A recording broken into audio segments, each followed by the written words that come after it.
പിതാവും പുത്രനും പരിശുദ്ധാത്മാവുമായ ത്രിയേക ദൈവത്തിലുള്ള വിശ്വാസത്തോടെ പ്രഖ്യാപിക്കുമ്പോൾ രണ്ട് കാര്യങ്ങൾ സംഭവിക്കും. ഒന്ന്, അയാൾക്ക് പാപമോചനം കിട്ടും. രണ്ട്, അയാൾക്കെതിരെ നിന്ന ശാപങ്ങളും പൈശാചിക അവകാശങ്ങളും ഇല്ലാതാവും. പറഞ്ഞേ ഹല്ലേലൂയാ, പറഞ്ഞേ ഹല്ലേലൂയാ. അവിടെ അതുകൊണ്ടാണ് നമ്മൾ വിശുദ്ധ കുർബാനയ്ക്കൊക്കെ നിന്ന് വിശ്വാസ പ്രമാണം ആ ബോധ്യത്തോടെ ചൊല്ലേണ്ടത്. ഞാൻ വിശ്വസിക്കുന്നു. ഇത് വിശ്വസിക്കുമ്പോൾ കെട്ടഴിയും. ഇതിന് വേറെ കുറുക്ക് വഴിയൊന്നുമില്ല. ഇതിനുവേണ്ടി നിങ്ങൾ മല കയറാനൊന്നും പോകണ്ട.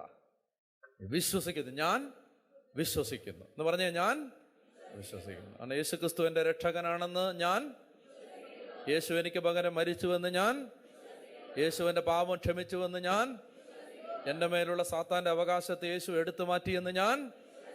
ഹല്ലേലൂയാ, ഹല്ലേലൂയാ. അപ്പോൾ ഒന്ന് എഴുന്നേറ്റ് നിന്നേ. നമുക്ക് ആ വിശ്വാസ പ്രഖ്യാപനം ഞാൻ ചൊല്ലിത്തരാം.